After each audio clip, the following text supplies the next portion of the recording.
ঠিক আছে, আমরা স্টার্ট করি আর কি। তোমাদেরকে তো এমনিতে বললাম যে আসলে বিভিন্ন রকমের যে জয়েন্ট করি আমরা স্টিল স্ট্রাকচারের মধ্যে, তোমরা এমনিতে নরমালি দেখছো যে আমরা তার কাটা দিয়ে অনেক সময় কাঠের সাথে টিনের কানেকশন করাই, বাট স্টিলের সাথে স্টিলের কানেকশন করানোর জন্য কিন্তু আমাদের তার কাটা কাজে লাগবে না। ওইখানে আমরা যে জয়েন্ট গুলো করি normally riveted, bolted and welded joints. আর এখন স্টিল স্ট্রাকচারের খুবই ডিমান্ড, তোমরা জানো কিনা আমি জানি না। আমাদের দেশে কিন্তু এখন যত ইন্ডাস্ট্রিয়াল বিল্ডিং হচ্ছে, যত শেড হচ্ছে আর কি, যেখানে ফ্যাক্টরি হচ্ছে, সেই সমস্ত জায়গায় সব হচ্ছে স্টিল স্ট্রাকচার আর কি। এবং স্টিল স্ট্রাকচারে বাংলাদেশে হিউজ পরিমাণে হচ্ছে এখন ইনভেস্টমেন্ট করতেছে, এবং অনেক কোম্পানি আছে আর কি যারা হচ্ছে স্টিল স্ট্রাকচারে বিজনেস করতেছে আর কি। আমাদের চাকরির সুযোগও অনেক বেশি আর কি। অতএব এখান থেকে কিছু জিনিস জানতে হবে, বুঝছেন? তো মোটামুটি তিন ধরনের কানেকশন বা জয়েন্ট আছে। একটা হচ্ছে রিভেট ইউজ করে, বোল্ট ইউজ করে, একটা হচ্ছে ওয়েল্ডিং করে। ওয়েল্ডিংটা তোমরা বেশি ভালো জানো, কারণ অলরেডি ওয়েল্ডিং এর বিভিন্ন জিনিস পড়ে আসছে, এডমিশন টেস্টে ছিল এই আর কি। তো এখানে একটু জাস্ট আমি আলোচনা করি different types of riveted heads. Rivet যখন করব এটার কিন্তু মাথার কিছু ইয়া আছে আর কি, এটাকে আমরা হেড বলি আর কি। রিভেটেড হেডের আবার ডিফারেন্ট টাইপস আছে। সিঙ্গেল রিভেটেড ল্যাপ জয়েন্ট, ডাবল রিভেটেড চেইন ল্যাপ জয়েন্ট, তারপর zigzag lap joint, strap but joint, তারপর হচ্ছে ডাবল স্ট্র্যাপ বাট জয়েন্ট, তারপর হচ্ছে double riveted double strap but joint. এরকম অসংখ্য রকমের জয়েন্ট আছে আর কি। আমাদের এত ডিটেইল জানা দরকার না, এটা জাস্ট আইডিয়ার জন্য দিলাম আমি। Riveted joint আসলে কি? Riveted joints are permanent fastening, and riveting is one of the commonly used method for producing rigid and permanent joints. এক্ষেত্রে আমি যদি রিজিড এবং পার্মানেন্ট জয়েন্ট তৈরি করতে চাই, তাহলে সেক্ষেত্রে পার্মানেন্টলি আমি ফেস আটকায় দিব আর কি, একটা পার্টের সাথে আরেকটা পার্টকে রিভেট করে। রিভেট মানে ওখানে একটা ছিদ্রের মতো করে তার মধ্যে একদম দুই পাশে দুইটা ক্যাপ করানো থাকে আর কি। Manufacture of boilers, storage tank. Boiler তো তোমরা জানো, সমস্ত ইন্ডাস্ট্রিতে ইউটিলিটি সেকশন যেখানে থাকবে সেখানে বয়লার থাকবে। আর স্টোরেজ ট্যাঙ্ক হচ্ছে পাওয়ার প্ল্যান্ট গুলোতে বিশেষ করে হচ্ছে অয়েল রাখার জন্য রাখা হয় পানি, যেটা আমরা স্টিম পাওয়ার প্ল্যান্ট বলি। সেই সমস্ত জায়গায় সবসময় মানে কন্টিনিউয়াসলি পানি থাকতে হবে আর কি, স্টোরেজ ওয়াটার। সেই স্টোরেজ ওয়াটারের জন্য স্টোরেজ ট্যাঙ্ক লাগবে। তারপর হচ্ছে তোমরা জানো যে বিভিন্ন ফিলিং স্টেশন গুলোতে অয়েল ট্যাঙ্কার থাকে। তো অয়েল ট্যাঙ্ক হচ্ছে নিচে থাকে আর কি, তো সেই ক্ষেত্রেও কিন্তু এটাকে আমরা স্টোরেজ ট্যাঙ্ক বলি। ইভেন বাসা বাড়িতে বড় বড় স্টোরেজ ট্যাঙ্ক যদি কেউ তৈরি করে আর কি, সেই ক্ষেত্রেও লাগবে ওয়াটার ট্যাঙ্ক। এই সব কিছু হচ্ছে involve joining of steel ships by means of riveted joint. সবগুলোতে আমরা রিভেট জয়েন্ট দিয়ে করি, কারণ ওখানে এত সূক্ষ্মভাবে করতে হয় যেন পানির ফোঁটা বা তেলের ফোঁটা যেন বাইরে না বের হয়, ঠিক আছে? এই জন্য এই সমস্ত জায়গায় রিভেট জয়েন্টের অ্যাপ্লিকেশনসটা বেশি। আলটিমেটলি রিভেটেড যে ডেফিনেশনটা উপরেরটা আর নিচে হচ্ছে অ্যাপ্লিকেশনস, ঠিক আছে? এইটা আসলে আমরা পার্মানেন্ট জয়েন্ট হিসেবে কনসিডার করি, কারণ often small machine components are joined together to form a larger machine parts. Design of joint is an important as that of machine components, because a weak joint may spoil the utility of the careful design machine parts. এক্ষেত্রে আমরা যেটা করব যে যেগুলো খুব important part এগুলোকে সাধারণত আমরা পার্মানেন্টলি জয়েন্ট করার চেষ্টা করি, যাতে করে মানে স্মল পার্ট গুলো যদি একটার সাথে আরেকটা উইক জয়েন্ট থাকে, তাহলে সেক্ষেত্রে কিন্তু বড় মেশিন বানালে পরে ওই একটা পার্টস খুলে দেওয়ার কারণে পুরো মেশিনটাই নষ্ট হয়ে যাবে। মেকানিক্যাল জয়েন্টস আর broadly classified into two classes, non permanent joint and permanent joint. এখানে দুইটা জয়েন্ট আছে, একটা হচ্ছে পার্মানেন্ট আর একটা হচ্ছে নন পার্মানেন্ট। নন পার্মানেন্ট মানে যে কোনো সময় আমি খুলে আবার অন্য আরেক জায়গায় এটাকে রিপ্লেস করতে পারি, বাট পার্মানেন্ট মানে যেই পার্টের সাথে আমি লাগাবো ওইটার সাথে কন্টিনিউয়াসলি থাকবে সে, ঠিক আছে? Non-permanent joints can be assembled and disassembled without damaging the components. Example of such joints are threaded fasteners like screw joints, key and coupling, etc. Non-permanent যেগুলো তোমরা এগুলো অলরেডি জানো যে আমরা অনেক সময় থ্রেড করে সেখানে স্ক্রু জয়েন করি, স্ক্রুর মাধ্যমে কানেক্ট করি, তারপরে কিছু কি ব্যবহার করি, চাবি দিয়ে আটকায় দিই, তারপরে কিছু কাপলিং করি, একটা মেকানিক্যাল কাপলিং, হ্যাঁ, এই জাতীয়। আর permanent joints can not be disassembled without damaging the components. This joint can be of two kinds depending upon the nature of force that holds the two parts. The force can be mechanical origin, or example riveted joints. For example, riveted joints formed by press or interface feet, etc., where two components are joined by applying mechanical force. Then components can also be joined by molecular force, for example welded joints. The একটা হচ্ছে mechanical Joints আমরা দুই ভাবে করতে পারি। একটা হচ্ছে যে প্রেস করে দুইটার মধ্যে দুইটা ম্যাটেরিয়ালের প্রেস করে তারপর সেখানে দুই পাশে আমরা রিভেটেড জয়েন্ট করে করতে পারি। আদারওয়াইজ যদি আমি মলিকুলের মাধ্যমে করি, একদম মলিকুলগুলো আমরা জানি যে হিট দিয়ে দেওয়ার মাধ্যমে মলিকুলগুলোকে রিপ্লেস করে তার জায়গায় একটার মধ্যে আরেকটা ঢুকাই দিয়ে তারপর আমরা জয়েন্ট করি, সেটাকে ওয়েল্ডেড জয়েন্ট বা ব্রেজিং জয়েন্ট, প্রেস জয়েন্ট এই জাতীয় নাম দিয়ে। হ্যাঁ, আর অ্যাডহেসিভের মাধ্যমেও করা যেতে পারে। এগুলো হচ্ছে মলিকুলার ইয়ের মাধ্যমে। মানে একটা হচ্ছে পার্মানেন্ট জয়েন্টস আর একটা হচ্ছে নন পার্মানেন্ট। নন পার্মানেন্ট মিন আমরা স্ক্রুর মাধ্যমে করতে পারি, বোল্টেডও একই নন পার্মানেন্ট জয়েন্ট আর কি। আর পার্মানেন্ট যেগুলো সেগুলো হচ্ছে ওয়েল্ডেড জয়েন্টস, রিভেটেড জয়েন্টস, এই দুটো হচ্ছে পার্মানেন্ট জয়েন্ট। ঠিক আছে, দেখো একটা rivet is a round, a rivet is a round rod of circular cross section. The rivetটা হচ্ছে জাস্ট একটা রাউন্ড সার্কুলার ক্রস সেকশন একটা rod. It consists of two parts, দুইটা পার্ট থাকে, একটা হচ্ছে হেড থাকবে একটা শ্যাঙ্ক থাকবে। এই যে নিচের যে পার্টটা থাকবে সেটা হচ্ছে শ্যাঙ্ক, শ্যাঙ্কটাকে হচ্ছে ছিদ্রের মধ্যে ঢুকাই দেওয়া হবে, আর হেডটা হচ্ছে প্লেটের বাইরে থাকবে আর কি। ঠিক আছে, হেডটা ছিদ্রের বাইরে থাকবে, তার মানে শ্যাঙ্কের যে ডায়ামিটার আছে ওই অনুযায়ী আমাকে ছিদ্র করতে হবে। ঠিক আছে, সেরকম অ্যারেঞ্জমেন্ট আমাদের করতে হয় রিভেট করার সময়। একটা শ্যাঙ্ক আর একটা হচ্ছে head. Riveting is the process of forming a riveted joints. তার মানে আমরা যে রিভেটেড জয়েন্টসটা যখন করি ওই করাটাকে আমরা বলছি ফর্মিং, মানে রিভেটিং। ঠিক আছে, এটাকে বলা হচ্ছে রিভেটিং। যাই হোক, for this a rivet is first placed in the hole drilled through the two parts to be joined. Then the shank end is made into a rivet head by applying pressure when it is either in cold or hot condition. মানে ঠান্ডা এবং গরম দুইটাতেই থাকতে পারে। এই ক্ষেত্রে রিভেটটা হচ্ছে first place করা হয় হোলের ভিতরে, in the hole drill through the two parts. দুইটা পার্ট যখন আমি এক জায়গায় রাখলাম, দুইটা প্লেটের পার্ট, তখন আমি কি করি মাঝখানে একটা ড্রিল করব। ড্রিলটা করব হচ্ছে ওই যে ইয়েটার মতো, শ্যাঙ্কের মতো, শ্যাঙ্কের ডায়ামিটার হিসেবে শ্যাঙ্কটাকে তখন ঢুকাই দেবো আর হেডটাকে বাইরে রেখে আমরা প্রেস করবো। ঠিক আছে, প্রেস করলে তখন সেটা লেগে যাবে একসাথে। দুই পাশ থেকে দুইটা থাকে, বুঝতে পারছো? এক পাশেরটা হচ্ছে ফাঁকা থাকে আর একটা হচ্ছে সলিড থাকে। তাহলে ফাঁকাটার মধ্যে সলিডটা ঢুকে গেলে তখন দুইটা প্রেস করলে লেগে যায় আর কি, এবং সেটা পার্মানেন্টলি লেগে যাবে। হট অর কোল্ড কন্ডিশনে দুইটা, মানে ম্যাক্সিমাম সময় হচ্ছে হট কন্ডিশনে এটা করা হয় যাতে করে মানে ওটা একদম একটার মধ্যে আরেকটা ঢুকে সেট হয়ে যায় আর কি। আচ্ছা, এখানে অনেকগুলো রিভেটেড হেডস আমরা জানি।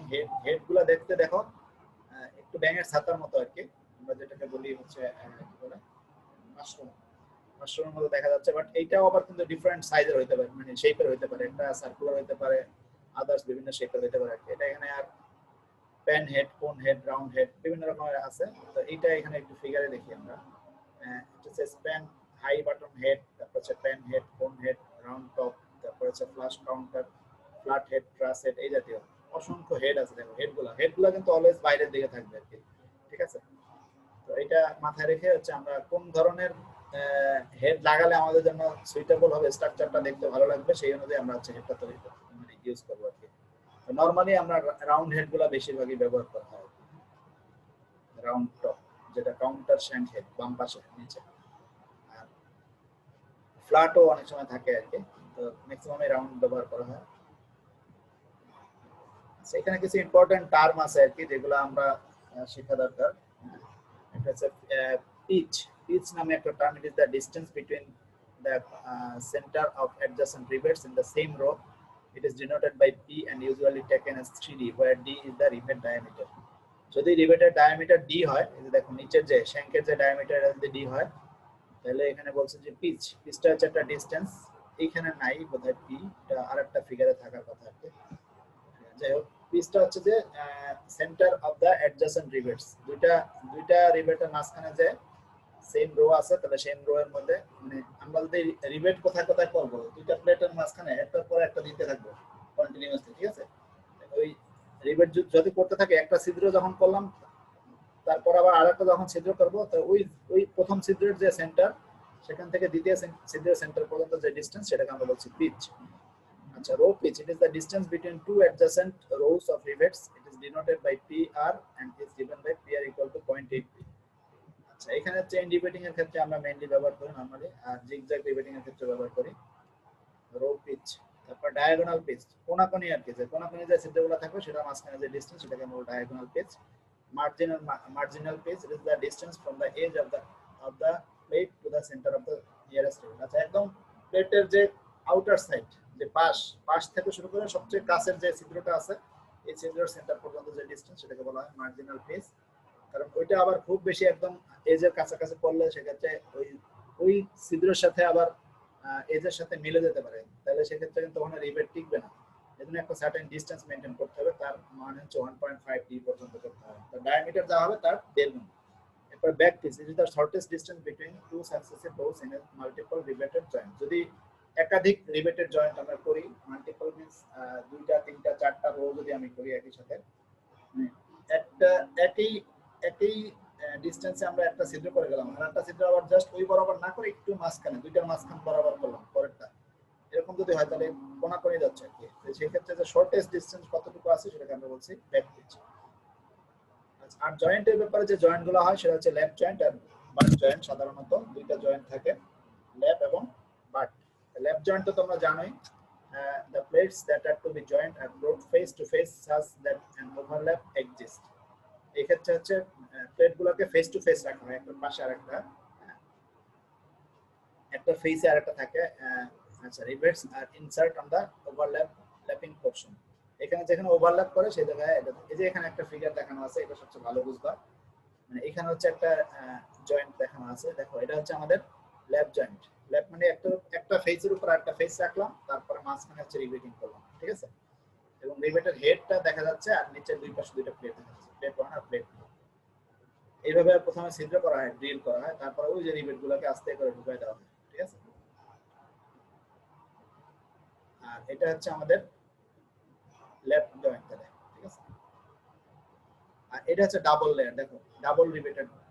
প্রথমটা ছিল একটা সিঙ্গেল, একটা একটা করে রিবেট আমি একটা রোতে দিয়ে যাব, ঠিক আছে। This meeting has been ended by host.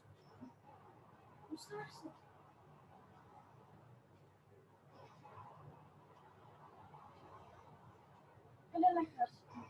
অনেক ক্লাসের আছে তাহলে এটা হচ্ছে আমাদের ডাবল রিবেটেড জিগজ্যাগ। জিগজ্যাগ মানে হচ্ছে একই বরাবর না করে, এটা হচ্ছে double rebated left joint chain টাইপের। চেইন মানে হচ্ছে একটার পর একটা একটার পর একটা কন্টিনিউয়াস হতেই থাকবে, ঠিক আছে। আর এরপরে যখন আমরা দেখবো যে একটার পর একটা যদি পাশাপাশি না হয়, রো এবং মানে কলামের যদি মানে পাশাপাশি রো এবং সামনাসামনি রো দুইটা যদি একই বরাবর না হয়ে একটু অ্যাঙ্গেল হয়, তাহলে সেটাকে বলে জিগজ্যাগ লেফট জয়েন্ট, ঠিক আছে। জিগজ্যাগ দেখো দুইটা প্লেটকে আটকানোর জন্য আমরা দুইটা করে ইয়ে দিয়েছি আর কি, রিবেটেড লাইন দিয়েছি, রো দিয়েছি, দুইটা রো। এখানে দুইটা রো, বাট দুইটা রো এর একটা সার্টেন অ্যাঙ্গেলের মধ্যে কাজ করছে। তাহলে একটা চেইন টাইপ আর একটা হচ্ছে জিগজ্যাগ টাইপ। এখানে আমরা দেখলে ক্লিয়ারলি বুঝতে পারছি, চেইন টাইপটা হচ্ছে পাশাপাশি থাকবে রোগুলা, আর জিগজ্যাগটা একটু অ্যাঙ্গেলে থাকবে, মানে এই দুইটা মাঝখান দিয়ে আবার আরেকটা, আর ওই দুইটা মাঝখান দিয়ে আবার আরেকটা, এইভাবে করে সিঙ্গেল রিবেটেড লেফট জয়েন্ট। আর এই যে এখানে আবার সাইড থেকে যদি আমি ভিউ দেখি তাহলে দেখা যাচ্ছে কেমন সিঙ্গেল রিবেটেড মানে একটা রিবেট মারা হয়েছে শুধু। ডাবল রিবেটেড লেফট জয়েন্ট এবং চেইন টাইপ যদি হয় পাশাপাশি দুইটা থাকবে। আর যখন double rebated left joint zigzag type, তাহলে একটাকে ওভারল্যাপ করে আর একটা পরেরটাতে যাবে। প্রথমটাতে আমরা দেখবো, পরেরটাতে দেখবো, এটা হচ্ছে জিগজ্যাগ মানে প্রথমটায় আসবে পরেরটা যাবে, আবার প্রথমটা আসবে আবার পরেরটা যাবে, এইভাবে। আর বাট জয়েন্ট দেখো, in this type of joint the plates are brought to each other without forming any overlap. এখানে কোনো ওভারল্যাপ থাকবে না, riveted joints are formed between each of the plates and one of two cover plates. Depending upon the number of cover plates, the butt joints may be single strap or double strap butt joints. এক্ষেত্রে but জয়েন্টটা হচ্ছে কি, দেখো একটা নিচে দুইটা প্লেটকে আমি আরেকটা extra plate দিয়ে জয়েন্ট করলাম, কারণ এখানে তো ফেস টু ফেস রাখা যাবে না, এস গুলাকে আমি পাশাপাশি রাখবো। এবং সেই ক্ষেত্রে হচ্ছে দুইটা এস কে আমি যখন জয়েন্ট করবো, তাহলে অবশ্যই দুইটা প্লেটের সাথে আলাদাভাবে আরেকটা প্লেটকে কানেক্ট করতে হবে। সেক্ষেত্রে অবশ্যই মিনিমাম দুইটা রো থাকতে হবে, ঠিক আছে। এটা একটু মাথায় রাখতে হবে, যেখানে বাট জয়েন্ট করার সময় মিনিমাম দুইটা রো থাকতে হবে, এবং সেক্ষেত্রে রিবেটের সংখ্যা বেড়ে যাবে, ঠিক আছে। তাহলে সেক্ষেত্রে প্লেট 1 প্লেট 2 আর মাঝখানে উপরে হচ্ছে আলাদা থার্ড প্লেট, এবং সেই প্লেটের মাধ্যমে আমরা জয়েন করলাম প্রথমটাকে থার্ড প্লেটের সাথে ফার্স্ট প্লেট, আর থার্ড প্লেটের সাথে সেকেন্ড প্লেট, ঠিক আছে। তো এটা হচ্ছে বাট জয়েন্টের জন্য আমরা প্রস্তুতি নিচ্ছি, হোল কিভাবে করব সেটা দেখানো আছে। Single rebated single step butt joint, এটা হচ্ছে single rebated double step. Single step হচ্ছে দেখো এখানে কিভাবে দিচ্ছে, আর ডাবল স্টেপ হচ্ছে নিচে আরেকটা প্লেট দিয়ে ডাবল স্টেপ করছে আর কি। উপরে এখানে শুধু এক সাইডে প্লেট, আর এখানে হচ্ছে দুই পাশেই প্লেট থাকবে, উপরে নিচে দুই জায়গায় প্লেট থাকবে, এজন্য ডাবল স্টেপ বলা হয়েছে আর কি। এটা আরো বেশি মজবুত, এটা কখনোই কিন্তু চলবে না, মানে ছুটে যাবে না, মানে ছিঁড়ে যাবে না বা ভাঙবে না।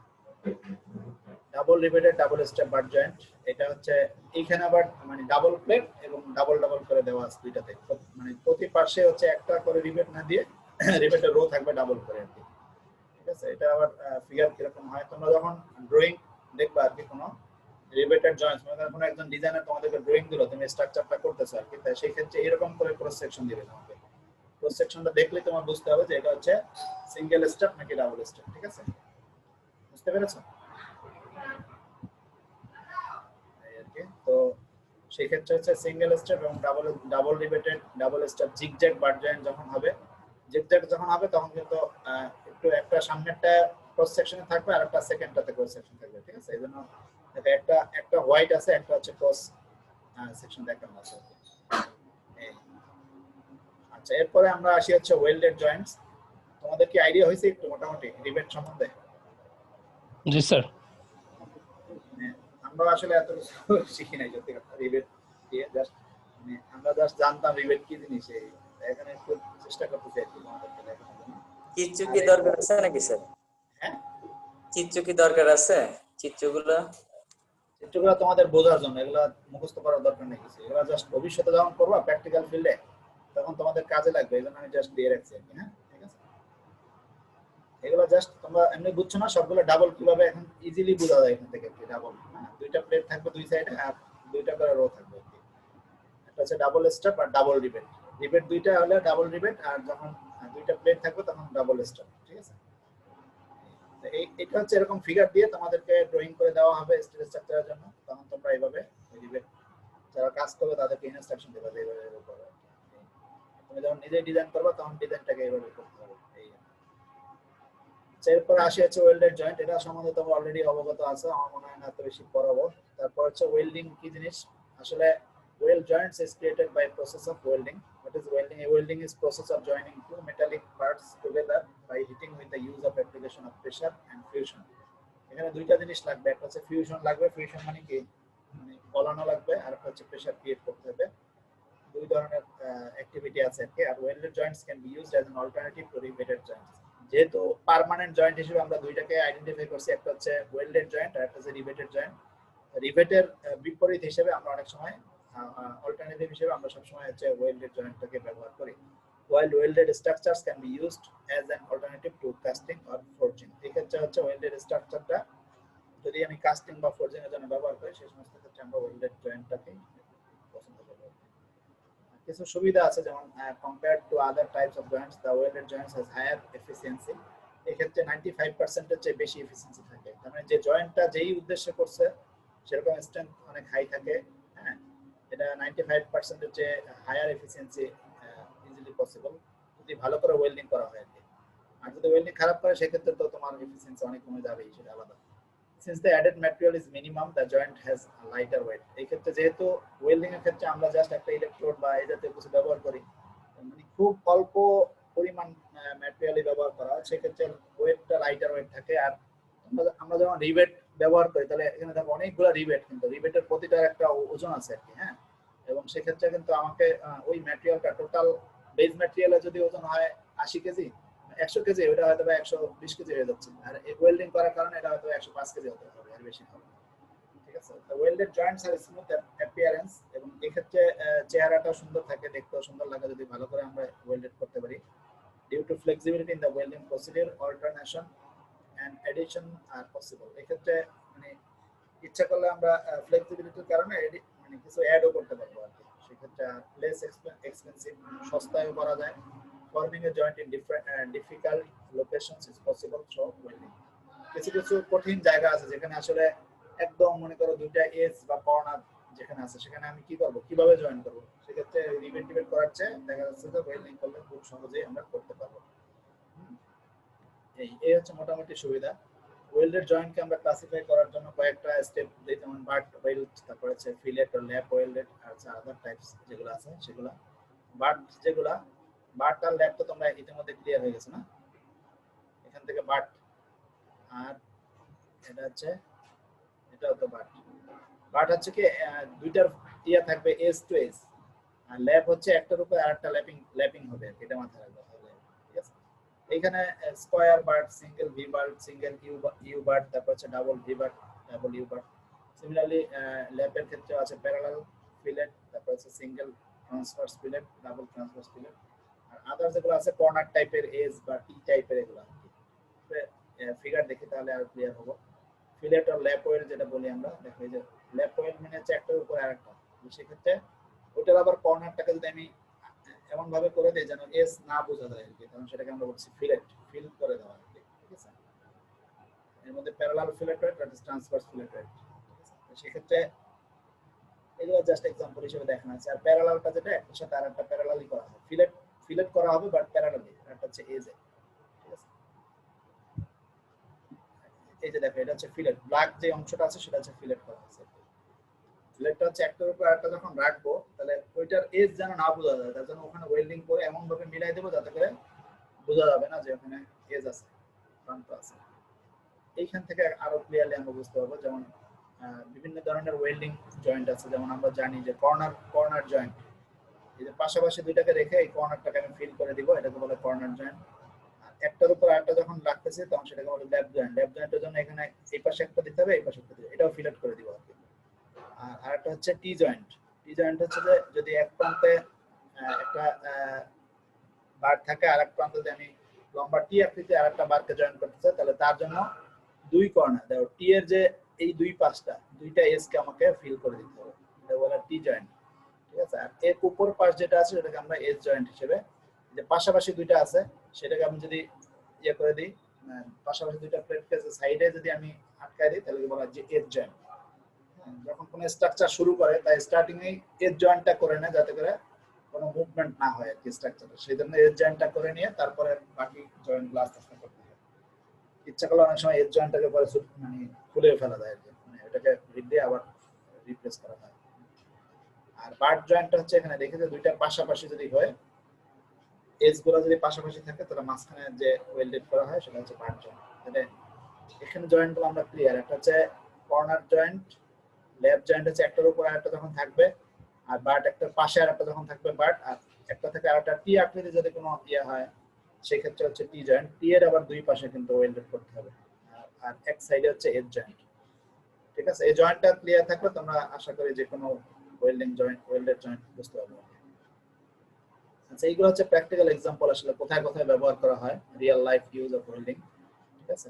এইখানে দেখো কোনো একটা পাইপ জয়েন্ট করার জন্য, কোনো একটা কি বলে সিলিন্ড্রিক্যাল শেপের কোনো কিছুকে জয়েন করার জন্য, তারপর হচ্ছে সিলিন্ডার তৈরি করার জন্য, কম্প্রেসর তৈরি করার জন্য, তারপর হচ্ছে যত রকমের স্ট্রাকচারাল ইয়া আছে আর কি জয়েন করার জন্য তোমরা হচ্ছে এটা ব্যবহার করতে পারো। এখানে হচ্ছে ওয়েল্ডেড জয়েন্ট। ওয়েল্ডেড জয়েন্টের মধ্যে আবার আমরা জানি ইলেকট্রিক আর্ক, গ্যাস ওয়েল্ডিং বিভিন্ন ধরনের আসে, বাট আমাদের চ্যাপ্টার হচ্ছে জয়েন্ট, অতএব আমরা চিন্তা করব ওয়েল্ডেড জয়েন্ট, ঠিক আছে?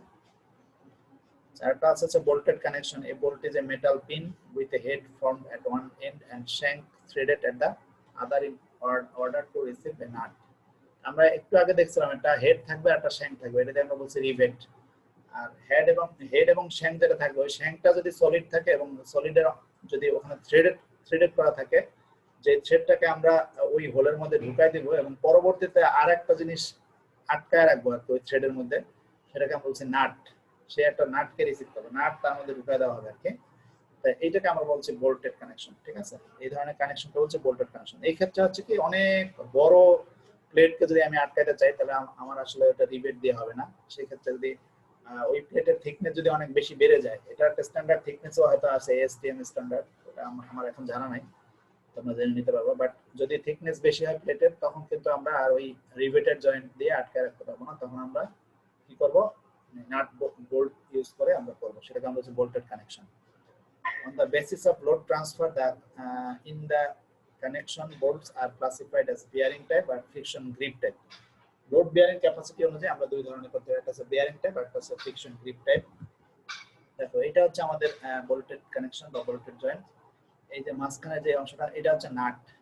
আর নাটটাকে যখন আমরা লাগাই তার আগে একটা ওয়াশার ব্যবহার করি অনেক সময়, কারণ এটাকে আরো মাঝখানে যে গ্যাপটা আছে সেটা যেন নাটের সাথে ম্যাটেরিয়ালের গ্যাপ না রেখে মাঝখানে একটা ওয়াশার ব্যবহার করলে ও ক্লিয়ারেন্সটা একটু কমায় দিবে। তো এখানে যে পার্টগুলো আছে সেটাতে প্রথমত থ্রেড থাকবে, নাট থাকবে, তারপর হচ্ছে এই টোটাল অংশটাকে আমরা বলছি থ্রেড লেন্থ, থ্রেড কতখানি লম্বা সেটা। আর এই মাঝখানে মানে যে অংশটা সলিড থাকবে এটাকে বলা হয় গ্রিপ লেন্থ। টোটাল মিলে আমরা বলছি নমিনাল লেন্থ, ঠিক আছে। আর এইখানে হচ্ছে হেড, আর এই নিচে হেডের পরে যে অংশটা পুরোটাই হচ্ছে শ্যাঙ্ক। আসলে হ্যাঁ, শ্যাঙ্কটাকে আমরা দুই ভাগে ভাগ করছি, একটা হচ্ছে থ্রেডেড পার্ট আর একটা হচ্ছে গ্রিপ পার্ট, ঠিক আছে। আর শ্যাঙ্কের যে ডায়ামিটার সেটাকে আমরা মানে ওখানে আমরা রেডিয়াস বলি, আমরা এই কর্নারটাকে রেডিয়াস, এখানে একটা রেডিয়াস থাকে আর কি। আর রান আউট এখান থেকে যেখান থেকে শুরু হচ্ছে সেটাকে বলে রান আউট, আর নাট লাগাই দেবো লাস্টে। এগুলো বিভিন্ন ম্যাটেরিয়ালের হয়ে থাকে আর কি, তোমরা দেখো সিলভার, পিতল, তারপর হচ্ছে ব্রোঞ্জ, স্টিল, মাইলেজ স্টিল, এই জাতীয় ভ্যারাইটিস ম্যাটেরিয়াল যেখানে যেরকম দরকার সেরকম ব্যবহার করা হয়। যেখানে হিটেড এরিয়া সেখানে যেন মরিচা না পড়ে, মানে ওয়াটার জোন যেখানে সেখানে যেন মরিচা না পড়ে, এই জাতীয় জিনিস আমাদের মাথায় রেখে আমাদেরকে ইয়ে করে সাজেস্ট করতে হবে কোনটা কোথায় ব্যবহার করতে হবে, ঠিক আছে। এই ক্ষেত্রে আনফিনিশড দুই ধরনের বেয়ারিং বোল্ট আছে, একটা হচ্ছে আনফিনিশড অথবা ব্ল্যাক বোল্টস, আর ফিনিশড অথবা টার্ন বোল্টস। এবং আনফিনিশড বলতে shank or black Bolts R unfinished, rough as obtained at the time of rolling। Rolling এর সময় কিছু রাফ রাখা হয়, ফিনিশ করা হয় না, ঠিক আছে, এটাকে ব্ল্যাক বোল্ট বলা হয়। আর একটা হচ্ছে ফিনিশ করেই তা তৈরি করা হয়। এই দুই ধরনের থাকবে আর কি। এখানে ওই টার্মিনোলজি আছে, pitch of the bolts, gauge distance, edge distance, ঠিক আছে। পিচ মানে ওরা বলছে সেন্টার টু সেন্টার স্পেসিং, যেটা বোল্ট যেখানে যেখানে আমরা লাগাবো, যে এই ছিদ্রগুলো করব, ড্রিলিং করব, সেই ড্রিলিং এর যে সেন্টার টু সেন্টার ডিসটেন্স এটাকে বলা হয় pitch. Gauge distance, the distance between the two consecutive chords of adjacent rows, and is measured at right angles of the direction of loads। Load যেদিকে দেওয়া হবে তার 90 ডিগ্রি অ্যাঙ্গেলে এটাকে ক্যালকুলেশন করা হয়, এটাকে গেজ ডিসটেন্স বলে। এজ ডিসটেন্স হচ্ছে এস থেকে ভোল্টের যে হোলের ডিসটেন্স সেটা। এখানে একটা ফিগার দিয়ে দেখানো আছে কোনটা পিচ, কোনটা গেজ, কোনটা ইয়া, ঠিক আছে। আমরা লোড যেদিকে দেওয়া হবে তার পারপেন্ডিকুলার ডিরেকশন হচ্ছে গেজ, আর প্যারালাল ডিরেকশন হচ্ছে পিচ, এটা মাথায় রাখতে হবে, ঠিক আছে। লোডের প্যারালালি হচ্ছে পিচ, একটা হচ্ছে পারপেন্ডিকুলার ডিসটেন্স যেটা সেটা হচ্ছে গেজ ডিসটেন্স। আর যে লাইনটা হরাইজন্টাল থাকবে সেটা বলে পিচ লাইন, আর যেটা ভার্টিক্যাল থাকবে এটা বলে গেজ লাইন। আচ্ছা, এখানে কিছু গ্রেডের কথা বলা আছে, এটা আমাদের এত ইম্পর্টেন্ট না, কোন কোন গ্রেড লাগবে আলটিমেট স্ট্রেংথের উপর ভিত্তি করে আমাদেরকে চিন্তা করতে হবে আর কি। কত মানে আলটিমেট স্ট্রেংথ যদি ম্যাটেরিয়ালের 300 হয় তাহলে তার 60% মানে 0.6 দিয়ে মাল্টিপ্লাই করতে হবে, এটা অবশ্যই দিতে হবে। কোন গ্রেডের, তাহলে গ্রেডকে ক্লাসিফাই করা যাবে এইভাবে আর কি, ঠিক আছে।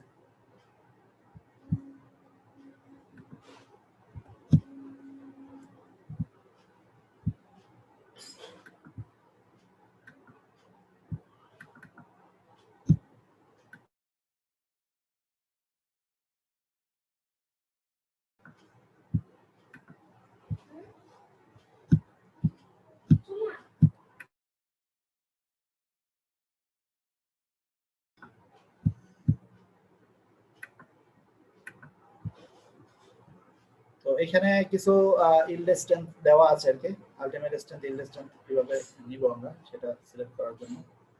তো তোমাদের প্র্যাকটিক্যাল ফিল্ড যখন যাবা তখন তোমাদের কাজে লাগবে আর কি, আমাদের দরকার নেই, এগুলো আমাদের করার বাইরে।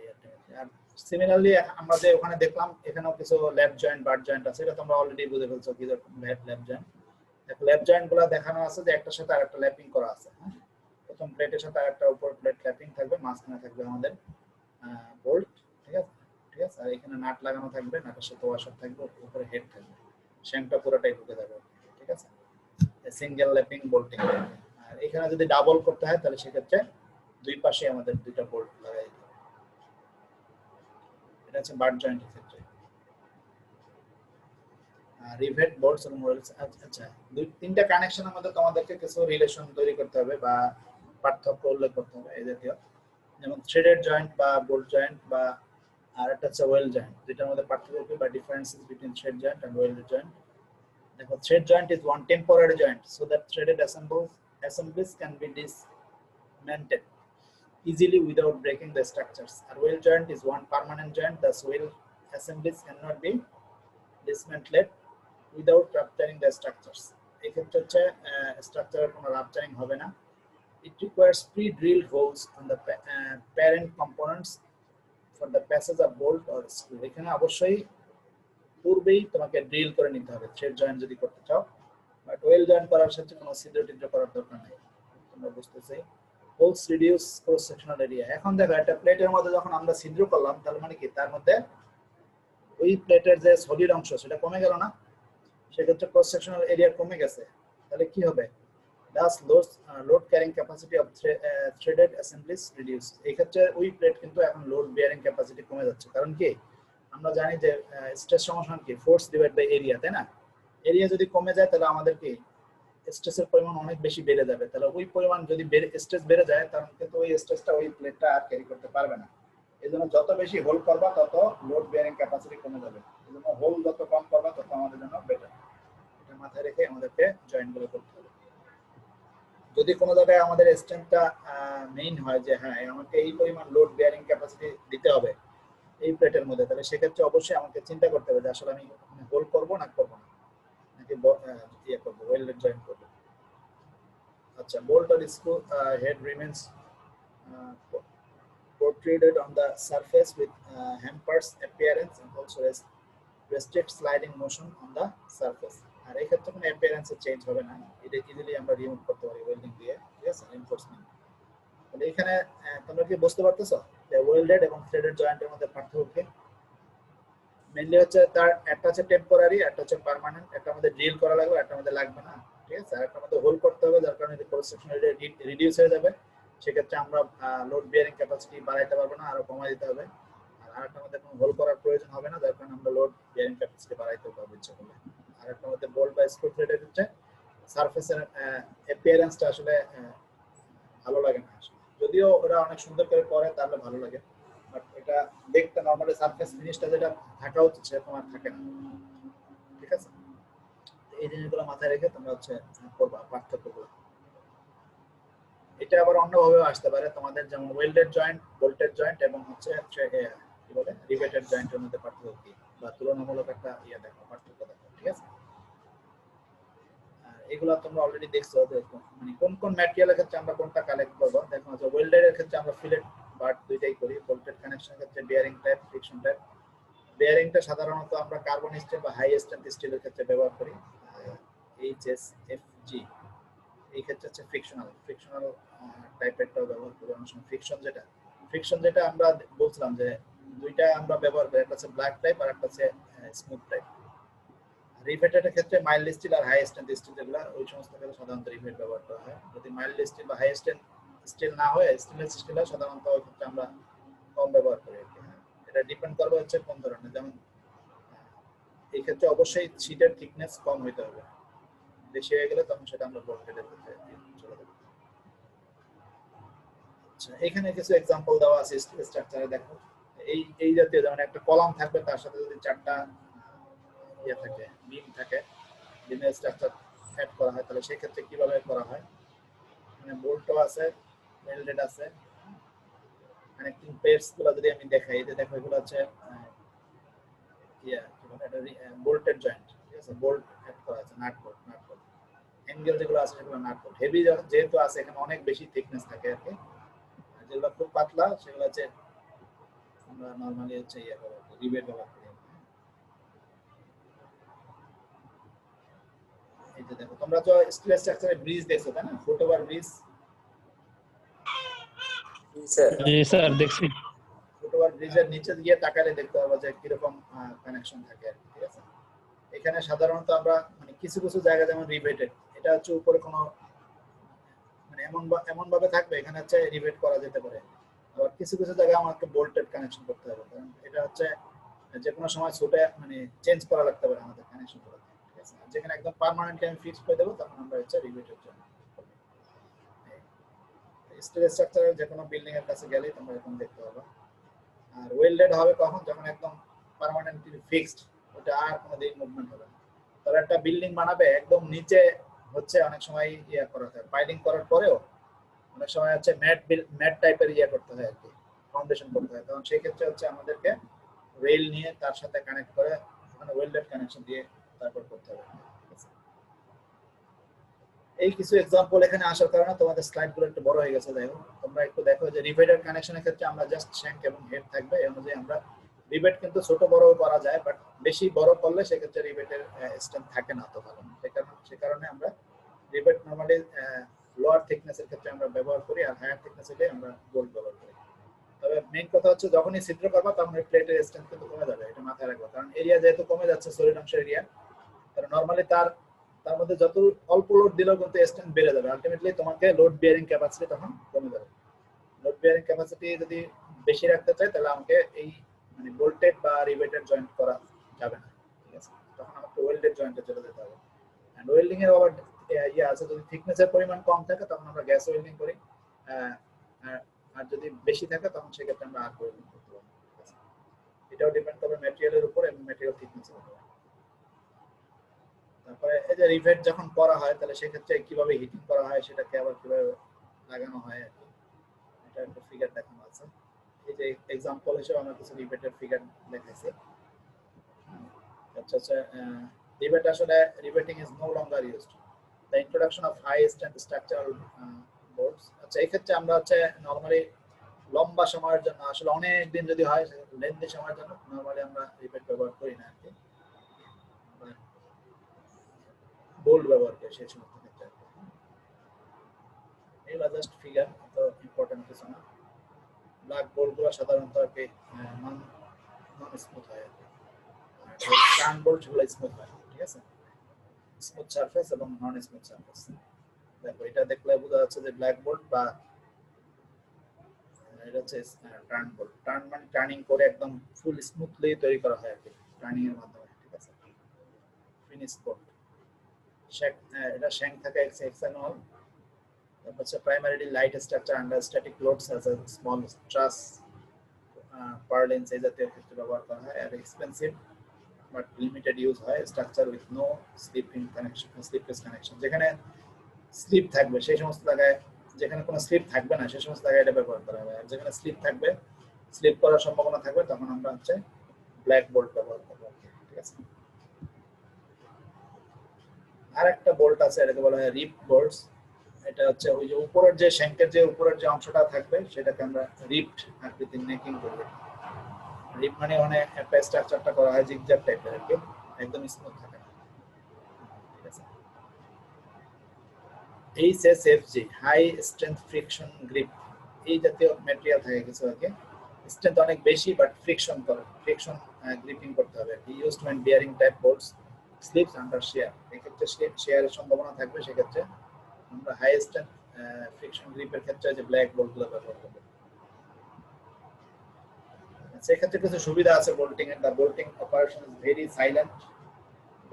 বোল্ট ব্যবহার করার সুবিধাগুলো আছে। Very silent bolting is a cold process, hence there is no risk of fire. Bolting operation is more quicker than riveting. আচ্ছা, less manpower is required in making the connections. আচ্ছা, এই আর অসুবিধাগুলো কি? if subjected to vibratory loads result in reduction in strength, get loosened. এখানে যদি vibration হয় কোনো এক জায়গায়, ওই বোল্টেড কানেকশন যখন থাকবে তখন ওইটা আস্তে আস্তে লোড বিয়ারিং ক্যাপাসিটি আরো কমিয়ে দেবে বা স্ট্রেংথটা কমে যাবে, বুঝতে পারছেন? Unfinished bolts have lesser strength because of non uniform diameter যদি ইউনিফর্ম না হয় সেই ক্ষেত্রে কিন্তু আনফিনিশড বোল্টের ক্ষেত্রে স্ট্রেংথ কমে যায়। এই যে যখন আমরা ওয়েল্ডেড কানেকশন করব, এখানে ওয়েল্ডিং এর জন্য আমাদের একটা অ্যাসোসিয়েশন আছে আর কি, যেটা হচ্ছে আমেরিকান ওয়েল্ডিং সোসাইটি, AWS। তোমরা মনে রাখো, AWS কর্তৃক সার্টিফাইড কিন্তু ওয়েল্ডেড কানেকশন হতে হবে, আদারওয়াইজ কিন্তু এটা ভ্যালিড না। যে কোনো সময় মানে AWS সার্টিফিকেশন অনুযায়ী যদি স্ট্যান্ডার্ড মেইনটেইন করো তাহলে ওই ওয়েল্ডিংটা হচ্ছে পারফেক্ট হবে, আদারওয়াইজ কিন্তু ওই ওয়েল্ডিংটা আসলে ওয়েল্ডেড কানেকশন হিসেবে ট্রিট করা যাবে না। মানে AWS এর সার্টিফিকেশন বা AWS এর নিয়ম অনুযায়ী আমাদেরকে ওয়েল্ডিং কানেকশন করতে হবে, এটা মাথায় রাখতে হবে।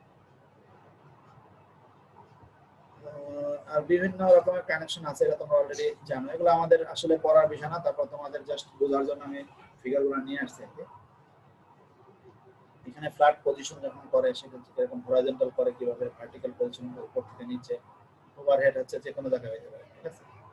এইরকম আর কি বিভিন্ন পজিশন অনুযায়ী আমরা ওয়েল্ডিং কিভাবে করি, ওয়েল্ডিং এর কি কি সুবিধা আছে। Economical cost of materials and labours, efficiency 100% এর কাছাকাছি চলে যায়। ম্যাক্সিমাম ক্ষেত্রে 90% 95% এর চেয়ে বেশি থাকে। ফ্যাব্রিকেশন অফ কমপ্লেক্স স্ট্রাকচার খুব ইজি। সার্কুলার স্টিল পাইপস জাতীয় জিনিস প্রোভাইডস রিজিড জয়েন্ট, এটা পার্মানেন্ট জয়েন্ট বা রিজিড জয়েন্ট হিসেবে আমরা ব্যবহার করতে পারি। এই হচ্ছে আমাদের ওয়েল্ডিং এর সুবিধা আর কি, ঠিক আছে। সো অসুবিধা আছে, no provision for expansion or contraction, therefore greater chances of cracking. এখানে এক্সপান্ড হওয়ার সম্ভাবনা নাই বা কন্ট্রাকশন হওয়ার সম্ভাবনা নাই, সেক্ষেত্রে ক্র্যাকিং হতে পারে, ক্র্যাক হতে পারে, ওই জয়েন্টের জায়গায় ক্র্যাক করতে পারে। ক্র্যাক ঘটলে কিন্তু ওই ক্র্যাক দিয়ে কিন্তু সবকিছু বের হয়ে যাবে। আর যদি প্রেসারাইজ হয় সেক্ষেত্রে কিন্তু প্রেসার যখন ক্র্যাক সৃষ্টি হবে তখন কিন্তু ক্র্যাকটা প্রপাগেট হবে এবং ক্র্যাকের মাধ্যমে বড় ধরনের দুর্ঘটনা অনেক সময় করতে পারে। Uneven heating and cooling member may distort, may result in additional stress. এক্ষেত্রে হিটিং এবং আনইভেন হিটিং এবং কুলিং এর কারণে এখানে অ্যাডিশনাল স্ট্রেস ফর্ম করতে পারে। Inspection is difficult and more costlier than repairs. এক্ষেত্রে ইন্সপেকশন করার জন্য AWS সার্টিফাইড পারসন থাকতে হবে, আদারওয়াইজ কিন্তু ইন্সপেকশন পারফেক্টলি হবে না, ঠিক আছে। এগুলো জাস্ট এক্সাম্পল দেখানো হয়েছে বিভিন্ন রকমের। কোথায় কোনটা ব্যবহার করা হয় সাধারণত,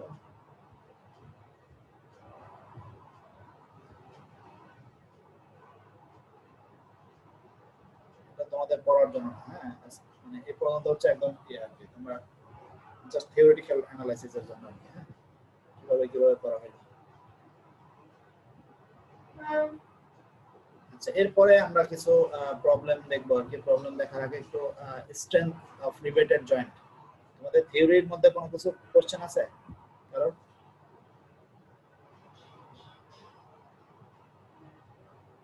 স্যার আমরা তো রিভেটের 3টা অংশ পড়ছি ডিপ্লোমাতে, এখানে তো দেখি 2টা অংশ। দুটো মানে কোনটা কোনটা বলো তো? আপনি এখানে বললেন হেড আর একটা শ্যাঙ্ক, কিন্তু আমরা তো ডিপ্লোমাতে পড়ছিলাম হেড, বডি, টেইল, এই 3টা অংশ। এখানে এখন তোমরা এটা দেখো, হেড আর শ্যাঙ্কের মধ্যে তোমার বডি আর টেইল থাকবে দুইটা। স্যার যে ওটা অংশটা এই টেইল অংশ, তাহলে আমরা কোনটা বলবো? একদম লাস্টে নিচেরটা যেটা মানে বেশি টেপারিং অংশটা নাকি? হ্যাঁ হ্যাঁ, এবং এটা বোল্টের মধ্যে দেখছো না একটা যে থ্রেডের যে অংশটা, এই যে এখানে এই যে লাস্টের যে অংশটা থ্রেডের, এটাকে আমরা বলি নরমালি হচ্ছে কি বলে টেইল, আর এই অংশটাকে নরমালি বডি বলা হয়, ঠিক আছে। আলটিমেটলি দুইটা পার্ট, শ্যাঙ্ক আর হেড, এটাই মেইন আর কি, ঠিক আছে। শ্যাঙ্কটাকে আবার বিভিন্ন পার্টে ভাগ করা হয়। শ্যাঙ্ক কিন্তু নরমালি টোটালটাই, তার মধ্যে আমাদের থ্রেড কাটো তাহলে থ্রেড অংশটা হচ্ছে এটা। সিমিলারলি ওই রিভেটের ক্ষেত্রে তাই আর কি, যারা দেখছিলাম যে দুইটা পার্ট না, প্রথমে দেখতে হবে। এখানে মেইনলি আমরা বলছি একটা হচ্ছে হেড আর নিচের যেটা পুরোটাই হচ্ছে শ্যাঙ্ক। শ্যাঙ্কের মধ্যে যে নিচের লাস্ট যে পার্টটা, এটাকে আমরা টেইল বলি, ঠিক আছে।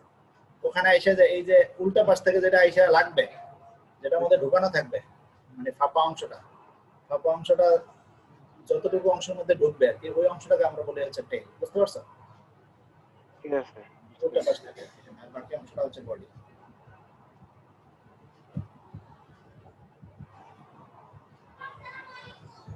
তো যাই হোক, আমরা একটু কিছু প্রবলেম দেখতে পারি আর কি, সেক্ষেত্রে কিছু ফর্মুলেশন আছে এখানে। দেখো, একটা রিভেটেড জয়েন্ট যেটা আছে, সেটা যদি আমি স্ট্রেংথ ক্যালকুলেট করতে চাই, the strength of riveted joint is computed by considering the failure of rivets in shear and bearing and of plates bearing only. তোমরা এমনিতে তো জানো যে একটা হচ্ছে শেয়ার বলছিলাম যে পাশাপাশি যদি দুইটা প্লেটকে আমরা যদি পাশাপাশি লোড অ্যাপ্লাই করি বা কোন একটা প্লেটের উপর প্যারালাল ডিরেকশনে যদি কোনো ফোর্স অ্যাপ্লাই করা হয়, তখন তাকে বলা হয় শেয়ারিং। আর এর সাথে আরেকটা বেয়ারিং এবং টিয়ারিং, এই দুইটা টার্ম আছে। এটাও তোমরা জানার কথা যে যদি আমি বোল্টের কানেকশন করি বা রিভেটের কানেকশন করি এবং ওই প্লেটের মধ্যে যদি আমি দুই পাশ থেকে টান দিই, টান দিলে কি হবে, সেক্ষেত্রে হয়তো প্লেট ছিঁড়ে যেতে পারে, অথবা যেই বোল্ট অথবা ওই রিভেট ভেঙে ছিঁড়ে যেতে পারে। এখানে দুই ধরনের ঘটনা ঘটতে পারে, একটাকে বলা হচ্ছে বেয়ারিং আর একটাকে বলা হচ্ছে টিয়ারিং, ঠিক আছে। তোমরা সিঙ্গারের বই থেকে ক্লিয়ারলি পড়ে নিবা। তাহলে একটা হচ্ছে যে আমি যখন প্লেটের মধ্যে রিভেট করা আছে ওই অবস্থায় যদি আমি টান দিই, তাহলে পুল করার কারণে কিন্তু একটা হচ্ছে রিভেট ছিঁড়ে যেতে পারে, আর একটা হচ্ছে রিভেট না ছিঁড়ে রিভেটের স্ট্রেংথ যদি বেশি হয় তাহলে সেক্ষেত্রে প্লেট ছিঁড়ে যেতে পারে। দুইটা যে কোনো একটা ঘটতে পারে। তাহলে এটা এই ঘটনাগুলোর মধ্যে একটাকে বলা হয় বিয়ারিং আর একটাকে বলা হয় টিয়ারিং। ঠিক আছে, এই বিয়ারিং, টিয়ারিং এবং শেয়ারিং এই তিনটা ক্ষেত্রে কিন্তু আমরা স্ট্রেংথ কিরকম হয় সেটা ক্যালকুলেট করতে হবে। এখন যদি আমার বেজ ম্যাটেরিয়াল যেটা সেটা মানে ঠিক থাকে, সেক্ষেত্রে যদি আমি যেটা রিবেট করলাম, রিবেট যদি ছুটে যায় মানে ছিঁড়ে যায়, রিবেটটা যদি ফ্র্যাকচার হয়ে যায়, তাহলে সেক্ষেত্রে কিন্তু আমাদের জন্য রিবেটের স্ট্রেংথটা আমাকে অবশ্যই বেজ ম্যাটেরিয়ালের চেয়ে স্ট্রেংথ বেশি রাখতে হবে। কারণ আমাকে চিন্তা করতে হবে সবসময় যে রিবেটটা যেন ভালো হয়, কারণ আমি রিবেট করে ওটাকে জয়েন করলাম। ঠিক আছে, এখন যদি রিবেটেই ছিঁড়ে যায় বা ফেলিউর হয়, তাহলে কিন্তু আমার ওই জয়েন্টটা ঠিক থাকলো না। তাহলে প্রথমত আমাকে ম্যাটেরিয়াল, বেজ ম্যাটেরিয়ালও ঠিক রাখতে হবে, আবার সেকেন্ডলি হচ্ছে রিবেটটা ঠিক রাখতে হবে। তাহলে রিবেটটাকে একটু বেশি ঠিক রাখার চেষ্টা করবো আমরা। ঠিক আছে, এক্ষেত্রে যদি সিঙ্গেল শেয়ার যদি আমরা চিন্তা করি, the resistance of a rivet to shear depends on cross sectional area of the shank and allowable unit shear stress। তাহলে সেক্ষেত্রে শ্যাঙ্কের মধ্যে কিন্তু স্ট্রেসটা পড়বে যখন আমরা রিবেট করবো আর কি। তো মেইনলি ইউনিট শেয়ার স্ট্রেসের মানে শেয়ার স্ট্রেস যেটা আমরা আমাদের প্লেটের মধ্যে পড়বে, ওই প্লেট শেয়ার স্ট্রেসটাকে যেন ওই শ্যাঙ্কটা অ্যালাউ করতে পারে, ওই স্ট্রেসটাকে অ্যালাউ করতে পারে। তার মানে কি ওই শ্যাঙ্কের যে ক্যাপাবিলিটি, নরমালি ওই প্লেটের উপরে যে শেয়ার স্ট্রেস থাকবে তার চেয়ে বেশি ক্যাপাবিলিটি থাকতে হবে, আদারওয়াইজ কিন্তু সে অ্যালাউ করবে না। হ্যাঁ, নারেন সে নিজেই ছিঁড়ে যাবে। সেজন্য শ্যাঙ্কটাকে স্ট্রং ম্যাটেরিয়াল দিয়ে তৈরি করতে হবে এবং সেটা কোথায় আমি ব্যবহার করবো তার উপর ডিপেন্ড করে ওই শ্যাঙ্কের ম্যাটেরিয়াল সিলেকশন করতে হবে। তাহলে একটা হচ্ছে যে একটা রিভেটের জন্য আমাদের যে স্ট্রেংথ, সেটার জন্য আমরা জানি যে পাই ডি স্কয়ার বাই 4, হ্যাঁ, ইনটু হচ্ছে টাউ এ। আর যদি এখানে রিভেটেড জয়েন্ট, এখানে যদি একটা রিভেট না হয় n সংখ্যক রিভেট হয়, তাহলে n into pi D square by 4 into tau. কারণ আমরা জানি যে টাউ সমান সমান কি strength divide by area. Sorry, tau সমান সমান হচ্ছে load by area. Sigma equal to বা টাউ ইকুয়াল টু হচ্ছে লোড বাই এরিয়া। তাহলে লোড সমান সমান হচ্ছে এরিয়া ইনটু টাউ। ঠিক আছে, তো এখানে আসলে সিঙ্গেল শেয়ারের ক্ষেত্রে আমরা যে লোড নিব সেটা হচ্ছে পি বলি, পিএস একটা সিঙ্গেল শেয়ারের জন্য। তাহলে সেক্ষেত্রে হচ্ছে পিএস সমান সমান ওটার area into tau. Share stress যত থাকবে ওই ম্যাটেরিয়ালের জন্য মাল্টিপ্লাইড বাই ওই ওটার এরিয়াটা। ঠিক আছে, যদি এন সংখ্যক রিবেট হয়, এন সংখ্যকের যে রিবেটের যে কি বলবো শ্যাঙ্কের যে ডায়ামিটার, সেখান থেকে আমরা এরিয়া ক্যালকুলেশন করব বা ছিদ্রের ডায়ামিটার। ঠিক আছে, আর মাল্টিপ্লাইড বাই এন সংখ্যক রিবেট হলে এন দিয়ে মাল্টিপ্লাই করব, আর ওটাকে আমরা শেয়ার স্ট্রেস দিয়ে মাল্টিপ্লাই করব। তাহলে পাবো হচ্ছে ওখানকার লোড, কি পরিমাণ লোড বেয়ারিং ক্যাপাসিটি। যত সংখ্যক রিবেটের পরিমাণটা বাড়বে তত আমার লোড বেয়ারিং ক্যাপাসিটি আবার বাড়বে। ঠিক আছে, আচ্ছা এখানে যদি ডাবল শেয়ার করি, তার ডাবল মানে এক একটা রিবেটের জন্য তার স্ট্রেংথ ডাবল হয়ে যাচ্ছে। মানে এই স্ট্রেংথটা কিন্তু প্লেটের স্ট্রেংথ না, এটা কিন্তু হচ্ছে আমাদের যে রিবেট আছে রিবেটের স্ট্রেংথ। এটা মাথায় রাখতে হবে, মানে না হলে আবার তোমরা উল্টা চিন্তা করতে পারো। কারণ আমার যখন রিবেটের পরিমাণ বাড়তে থাকবে, ওই প্লেট কিন্তু আস্তে আস্তে দুর্বল হতে থাকবে। যত ছিদ্র বেশি করবা তত প্লেট দুর্বল হবে, বাট জয়েন্টটা কিন্তু স্ট্রং হবে। জয়েন্ট স্ট্রং হওয়ার জন্য আমাদের শর্ত হচ্ছে যে রিভেট যেটা থাকবে সেটার স্ট্রেংথ বাড়তে হবে। ঠিক আছে, আর একটা হচ্ছে যে প্লেট স্ট্রং থাকা, আর একটা হচ্ছে জয়েন্ট স্ট্রং থাকা। জয়েন্ট যত স্ট্রং হবে তত রিভেটের স্ট্রেংথ বাড়তে থাকবে। আর রিভেটের স্ট্রেংথ ডিপেন্ড করবে একটা রিভেট, তার যে স্ট্রেংথ আছে 10টা রিভেট হলে তার 10 গুণ স্ট্রেংথ পাওয়া যাবে, এটা মাথায় রাখতে হবে। আর ডাবল হলে তাকে আবার 2 দিয়ে মাল্টিপ্লাই করতে হবে। ঠিক আছে, বুঝতে পারছো? এইটুকু ক্লিয়ার? জি স্যার। জি স্যার, বুঝতে পারছি। স্যার কি বলো? আর ওই যে বিয়ারিং স্ট্রেংথ আর এই টিয়ারিং স্ট্রেংথ বলছেন, এটা কোন সময় কোনটা? মানে এই যে রিবেট ফেলিওর হতে পারে অথবা একটা হচ্ছে রিবেট ফেলিওর হতে পারে, আর একটা হচ্ছে ইয়া ফেলিওর হতে পারে। কি বলে কোনটাকে তখন স্যার কি বলবো? মানে দাঁড়া, আমি তাহলে তোমাকে এক্স্যাক্টলি ইয়েটা দেখাই দিই। আমি একটু ওই বইটা আছে কিনা আমার এখানে। আচ্ছা, এখন আবার রেকর্ডিং হচ্ছে, তো এখন তো আবার চেঞ্জ হবে। দেখি আমি ইয়েটা পাই।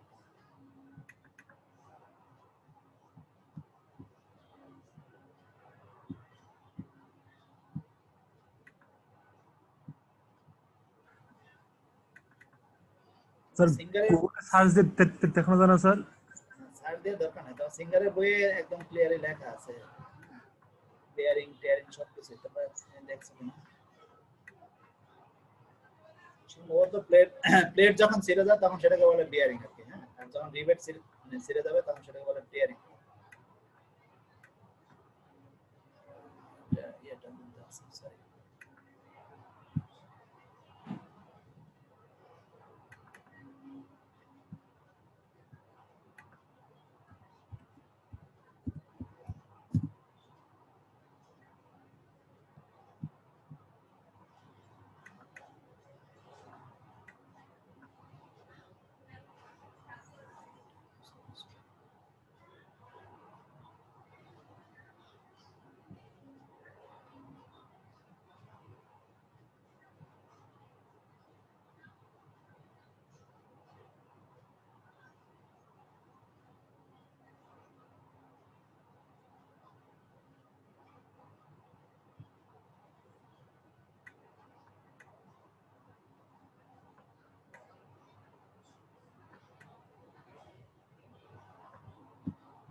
দেখ আমি এখন এই মুহূর্তে পাচ্ছি না, তোমরা একটু দেখো আর কি। হ্যাঁ, যে কোনো ইয়েতেই পাবা, সমস্যা নেই। বিয়ারিং আর টিয়ারিং একটা হচ্ছে যে প্লেটটাই ছিঁড়ে যাবে আর কি, আর একটা হচ্ছে যে রিভেটটাই ছিঁড়ে যাবে। ঠিক আছে, এই মুহূর্তে এখানে পাওয়া যাচ্ছে না।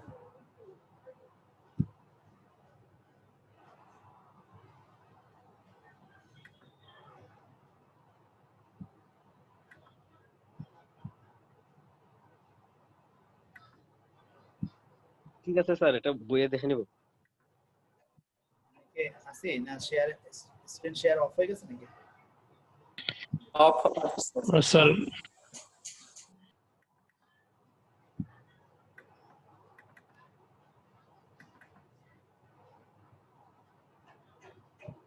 কে আসছে দেখো তো? জি স্যার আসছে।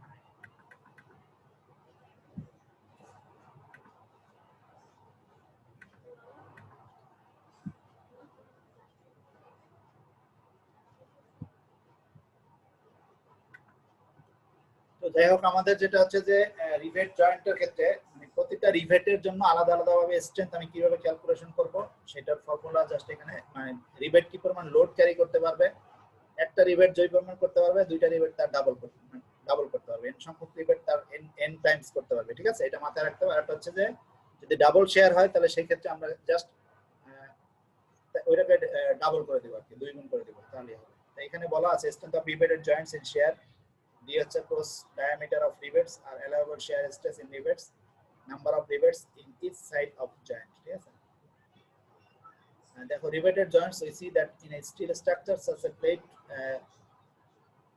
girder, roof truss, boiler shell, shipbuilding etc. এই জাতীয় জায়গাগুলোতে আমরা সাধারণত রিভেটেড জয়েন্ট গুলো ব্যবহার করি, এবং তার মধ্যে আমরা অলরেডি বাট এবং ল্যাপ দুটো জয়েন্ট কে দেখছি আর কি। রিভেট আসলে রিভেটিং এর ক্ষেত্রে specially made ductile metal pin call rivets, মানে ওই পিনগুলোকে আমরা রিভেট বলি আর কি। তোমরা এমনিতে নরমালি ছোট ছোট যখন ওই যে তোমাদের রাস্তার মধ্যেও দেখবা যে অনেক সময় ট্রাঙ্ক তৈরি করে বা এই জাতীয় জিনিস তৈরি করে, তখন ছোট ছোট দুইটা টিনের প্লেটকে তারা জোড়া লাগাচ্ছে রিভেট দিয়ে, ছোট ছোট। এগুলো খুবই সিম্পল আর কি।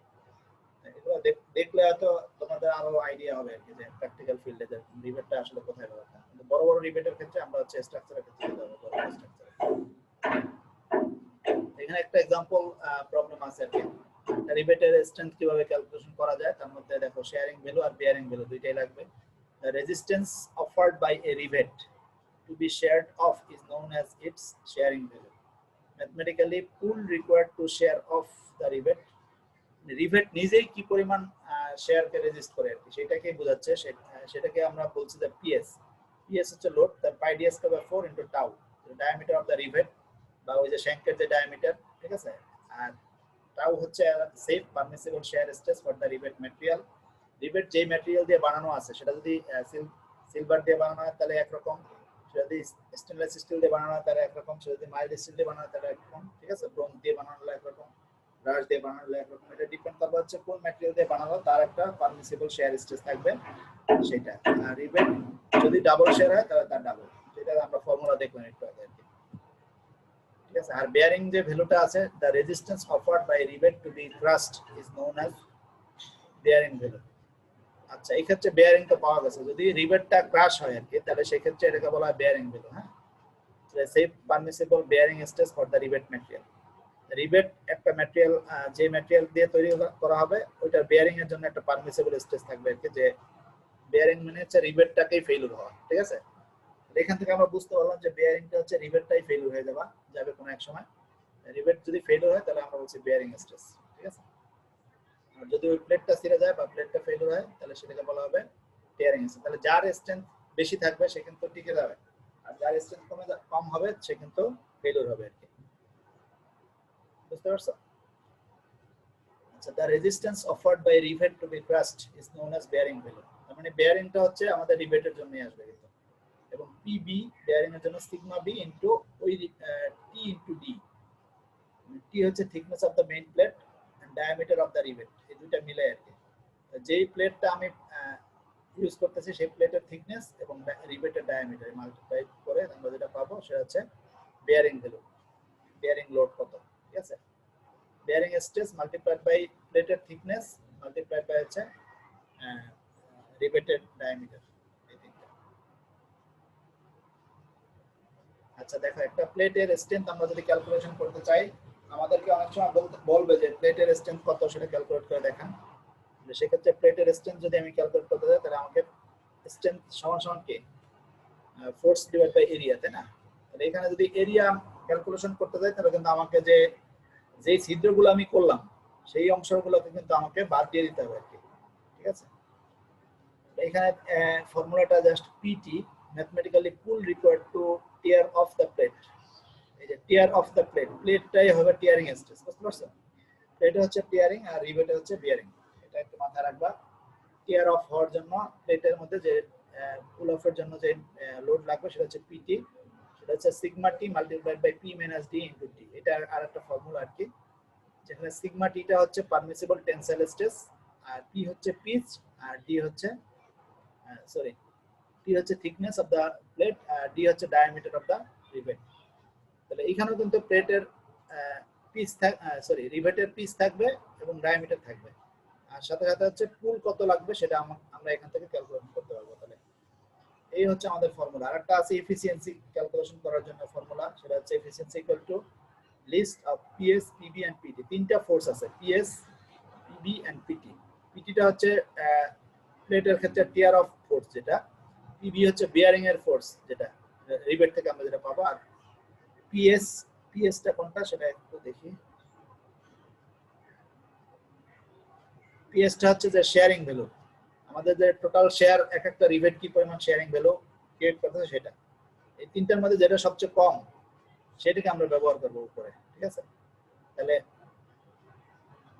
আর এখানে পি সমান সমান আবার আমরা জানি যে সিগমা 1 ইনটু পি ইনটু টি। এখানে কি পরিমাণ পুল লাগবে টিয়ার অফ করার জন্য ওই প্লেটটাকে সেরার জন্য, সেটা হচ্ছে পি। সিগমা হচ্ছে permissible tensile stress for the plate material. প্লেটটা যে ম্যাটেরিয়াল দিয়ে তৈরি, মাইল্ড স্টিল হোক, স্টেনলেস স্টিল হোক, আদার অ্যালুমিনিয়াম দিয়ে হোক, ওর যে স্ট্রেংথটা আছে সেটা হচ্ছে সিগমা 1, আর পি হচ্ছে পিচ অফ দ্য রিবেট, আর টি হচ্ছে থিকনেস, ঠিক আছে? এর মধ্যে এফিসিয়েন্সি সমান সমান হচ্ছে মিনিমাম যে ফোর্সটা থাকবে সেটা ডিভাইড বাই এই পিটা হচ্ছে কিন্তু টিয়ার অফ হওয়ার জন্য ইউনিভার্সাল প্লেট মানে কি বলে আনডিভাইডেড প্লেট। একদম নরমাল একটা প্লেটকে যদি আমি টিয়ার অফ করতে চাই, তাহলে সেক্ষেত্রে কি পরিমাণ টিয়ারিং ফোর্স লাগবে, সেই ফোর্সটা হচ্ছে পি। আর উপরেরটা হচ্ছে আমাদের মিনিমাম যে ফোর্স, যেটা হচ্ছে একটা প্লেট টিয়ারিং এর জন্য অথবা বিয়ারিং এর জন্য অথবা শেয়ারিং এর জন্য, এই মানে যেই যে কোনো একটা ফোর্স, ওই ফোর্সটা হচ্ছে আমাদের উপরে থাকবে। তাহলে এখান থেকে আমরা এফিসিয়েন্সি পাবো, ঠিক আছে? একটা মিনিমাম ফোর্স বা least force of PS, PB or PT. আর আরেকটা হচ্ছে যে একদম সলিড প্লেটের জন্য যে লোড দরকার, মানে ওই লোডটা পাবো হচ্ছে সলিড প্লেটের স্ট্রেংথ এবং সলিড প্লেটের যে এরিয়া সেখান থেকে, ঠিক আছে? এই ফর্মুলাটা কি বুঝতে পারছো তোমরা? এফিসিয়েন্সি আর স্ট্রেংথ কিভাবে ক্যালকুলেট করবা? তিনটা স্ট্রেংথ আছে। একটা হচ্ছে রিবেটের স্ট্রেংথের মধ্যে দেখো শেয়ারিং ভ্যালু আছে, বিয়ারিং ভ্যালু আছে, ঠিক আছে? আর প্লেটের জন্য আমরা পাবো হচ্ছে টিয়ারিং ভ্যালু। তাহলে শেয়ারিং, বিয়ারিং এবং টিয়ারিং এই তিনটা যদি আমি নিয়ে আসি, ওর মধ্যে থেকে মিনিমাম যে ভ্যালুটা পাবো সেটা থাকবে উপরে। আর টোটাল একটা সলিড প্লেটের মধ্যে যেই পরিমাণ স্ট্রেংথ কাজ করে তার জন্য যে লোড বিয়ারিং ক্যাপাসিটি আছে সেটাকে আমরা দিব নিচে। তাহলে এই দুইটার যে রেশিও সেটাকে বলা হচ্ছে এফিসিয়েন্সি, ঠিক আছে? আচ্ছা, একটা এক্সাম্পল প্রবলেম দেখি আর কি। এটা হচ্ছে খুরমির বই থেকে নেওয়া, তোমরা একটু দেখতে পারো খুরমির বইয়ে। The single riveted lap joint is made in 12 mm thick plates with 22 mm diameter rivets. Determine the strength of the rivet if the pitch of the rivet is 60 mm. Take allowable stress is in sharing as 60 megapascal, bearing 150 and bearing 80. তার মানে হচ্ছে sharing হবে 60, bearing হচ্ছে 150 এবং tearing হচ্ছে 80। দেখো 80 তে হচ্ছে ওই প্লেটটা ছিঁড়ে যাবে, আর 150 তে রিভেটটা ছিঁড়ে যাবে, আর 60 তে হচ্ছে আমাদের প্লেটের মধ্যে শেয়ার হবে, ঠিক আছে? এই তিনটাই কিন্তু আমার জন্য সেফ না। আমাদের মিনিমাম যেটা সেটাকে আমরা ব্যবহার করতে হবে মানে এফিসিয়েন্সি ক্যালকুলেশনের ক্ষেত্রে, ঠিক আছে?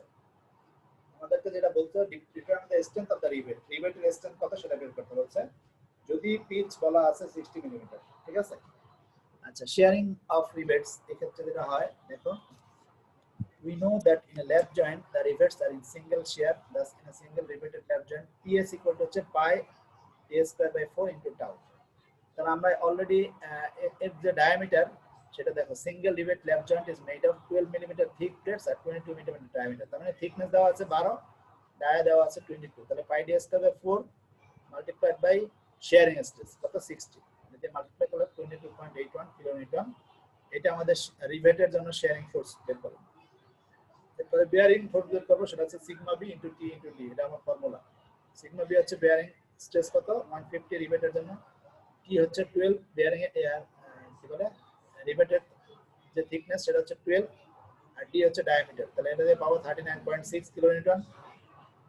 আর টিয়ারিং হবে তো প্লেটের জন্য। তাহলে টিয়ারিং এর জন্য আমাদের ফর্মুলা আছে sigma T into P minus D into T. Sigma টিটা হচ্ছে আমাদের টিয়ারিং এর স্ট্রেস কত, লেভেল স্ট্রেস হচ্ছে 80 multiplied by P minus D into T. P minus D হচ্ছে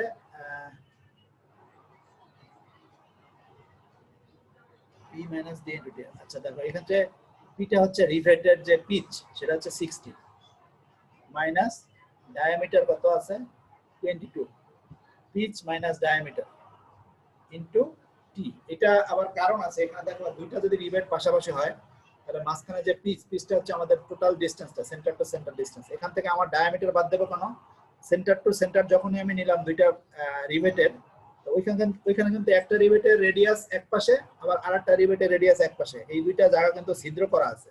তার মানে কি ওইখানে হোল করা আছে, এখন ওইটা কিন্তু সলিড অংশ না, এজন্য ওই অংশটাকে আমাকে বাদ দিতে হবে। ওই রেডিয়াস প্লাস রেডিয়াস মিলে একটা ডায়ামিটার হয়, বুঝতে পারছো? টোটাল পিচ থেকে আমরা টোটাল একটা ডায়ামিটার যদি বাদ দিয়ে দেই তাহলে মাঝখানে যে সলিড অংশটুকু থাকবে সেই অংশটুকু কিন্তু আমাদের এখানে রয়ে গেছে। কারণ পি মাইনাস ডিটা হচ্ছে আমাদের যে সলিড অংশ, সেটা সলিড অংশের এরিয়া, সলিড অংশের যে লেন্থ, ঠিক আছে, ওইটা মাল্টিপ্লাই বাই যদি আমি থিকনেস দিয়ে মাল্টিপ্লাই করি তাহলে সলিড অংশের এরিয়া পেয়ে যাবো। সলিড অংশের এরিয়াকে আমি যদি স্ট্যান দ্বারা মাল্টিপ্লাই করি তাহলে পাবো হচ্ছে লোড।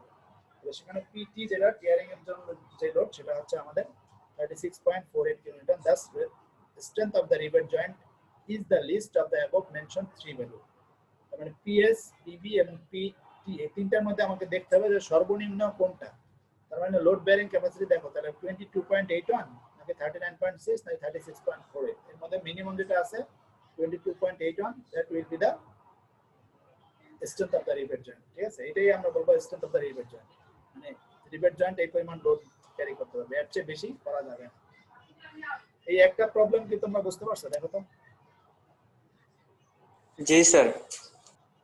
তাহলে বাকিগুলো পারবা এরকমই আর কি সব। তাহলে প্রথমত আমাদেরকে একটা রিভেটের শেয়ারিং লোড কত বের করতে হবে, বেয়ারিং লোড কত সেটা বের করতে হবে, আর ওই যে প্লেটের জন্য টিয়ারিং লোড। টিয়ারিং লোডের ক্ষেত্রে আমরা যেটা করব, এরিয়াটা হচ্ছে সলিড অংশের এরিয়া। সলিড করার জন্য আমাকে দুই পাশের যে দুইটা রেডিয়াস, কারণ আমরা পিচের যে ডিসটেন্স সেটা জানি যে সেন্টার টু সেন্টার ডিসটেন্স রিভেটের। হ্যাঁ, সেন্টার টু সেন্টার থেকে আমরা জাস্ট দুইটা রেডিয়াস যদি বাদ দিয়ে দিই, হোল যেহেতু আছে ওখানে, দুই রেডিয়াস মিলে যোগ করলে আমরা একটা ডি পাবো আর কি। ঠিক আছে, তাহলে P minus D multiply by D. এই ফর্মুলাগুলো এবার মনে রাখবা, আদারওয়াইজ কিন্তু মনে থাকবে না। সিমিলারলি অন্য প্রবলেমও আছে আর কি এরকম। তো আমরা কি এখনই দেখা শেষ করে দেবো না নেক্সট ক্লাসে দেখাবো তোমাদের জন্য? মনে হয় স্যার নেক্সট ক্লাসে দেখাইয়েন, আজকে থাকে পর্যন্তই। ঠিক আছে তাহলে, ওকে। তাহলে বাকি আর একটু নেক্সট ক্লাস থাকলো আর কি। ঠিক আছে, তোমরা নিজেরা একটু করবা, আর বেশি নাই, আর 8-10 পিস আছে আর কি। ঠিক আছে, তাহলে মোটামুটি আমাদের কোর্স শেষ হয়ে যাবে।